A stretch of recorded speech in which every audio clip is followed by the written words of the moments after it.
የማቴዎስ ወንጌል ምዕራፍ 26 ከቁጥር 1 እስከ 16። ጌታ ኢየሱስ ይህን ሁሉ ነገር ተናግሮ ከጨረሰ በኋላ ደቀ መዛሙርቱ እንዲህ አላቸው፣ ከሁለት ቀን በኋላ ፋሲካ እንደሚሆን ታውቃላችሁን? የሰው ልጅንም ይሰቅሉታል። ከዚህም በኋላ የካህናት አለቆች፣ ጻፎችና የሕዝብ ሹማምንት ቀያፋ በሚባለው በሊቀ ካህናቱ ግቢ ተሰበሰቡ። ጌታ ኢየሱስንም በሐሰት ይዘው ሊገድሉት ዘንድ ተማከሩ።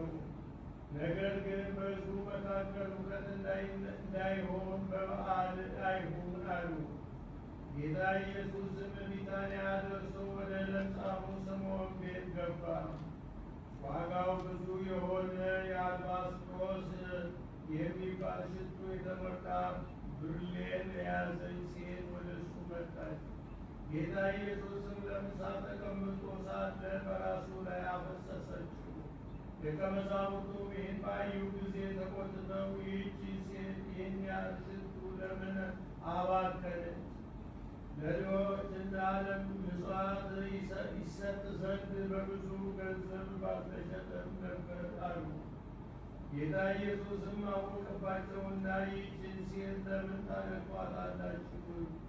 ለእኔ መልካም ሥራ ሰርታልኛለች። ድሆችንም ማዘወትር ታገኛችኋላችሁ፣ በወደዳችሁትም ጊዜ በጎ ታደርጉላችኋላችሁ።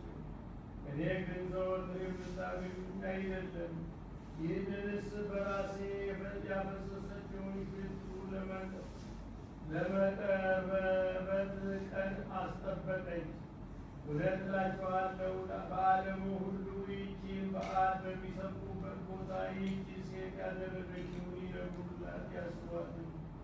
ከዚህ በኋላ ከአስራ ሁለቱ ደቀ መዛሙርቱ አንዱ ይሁዳ የሚባል የአስቆሮቱ ሰው ወደ ካህናቱ አለቆች ሄደ።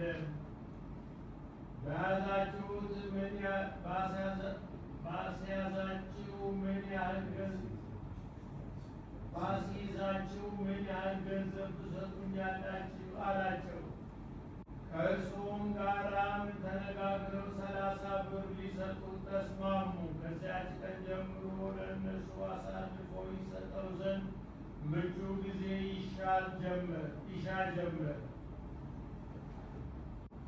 አቤቱ ከአመፀኞች ከንፈር ሰውነቴን አድናት፣ ከሸንጋይም አንደበት ሰውነቴን ብዙ ታገሰኝ። ሰላምም ከሚጠሉ ጋራ እና ሰላማዊ ስሶ በተናገሯቸው በከንቱ ይጠሉኛል። የዮሐንስ ወንጌል ምዕራፍ 21 ምዕራፍ 8 ከቁጥር 21 እስከ 29። ዳግመኛም ጌታ ኢየሱስ እሄዳለሁ ትሹኛላችሁ፣ አታገኙኝም፣ በኃጢአቴም ትሞታላችሁ፣ እኔ ወደምሄድበት እናንተ መምጣት አይቻላችሁም አላቸው። አይሁድም እኔ ወደምሄድበት እናንተ መምጣት አትችሉም የሚለን እርሱ ራሱን ይገድል ይሆን አሉ። እናንተስ ከምድራዊ ወገን ናችሁ፣ እኔ ግን ከላይ ነኝ። እናንተ ከዚህ ዓለም ናችሁ፣ እኔ ግን ከዚህ ዓለም አይደለሁም። እነሆ በኃጢአታችሁ ትሞታላችሁ እንዳልኳችሁ እኔ እንደሆንኩ ካላመናችሁ በኃጢአታችሁ እንዳላችሁ ትሞታላችሁ። እነርሱም አንተ ማን ነህ አሉት። ጌታ ኢየሱስም አስቀድሜ ነግሬያቸዋለሁ አላቸው። ስለ እናንተ የምለውና የምፈርደው ብዙ አለኝ፣ የላከኝም እውነተኛ ነው። እኔም በእርሱ ዘንድ የሰማሁትን ለዓለም እናገራለሁ። ስለ አብ እንደነገራቸው አላወቁም። ጌታ ኢየሱስም እንዲህ አላቸው፣ የሰው ልጅ ከፍ ከፍ ባለ ጊዜ ያን ጊዜም እኔ እንደሆንኩ ታውቃላችሁ። የምናገረውም ከእኔ አይደለም፣ አባቴ እንደነገረኝ እንዲሁ እናገራለሁ እንጂ። የላከኝም ከእኔ ጋር አለ። አብ ብቻዬን አይተወኝም፣ እኔ ዘወትር ፈቃዱን አደርጋለሁና።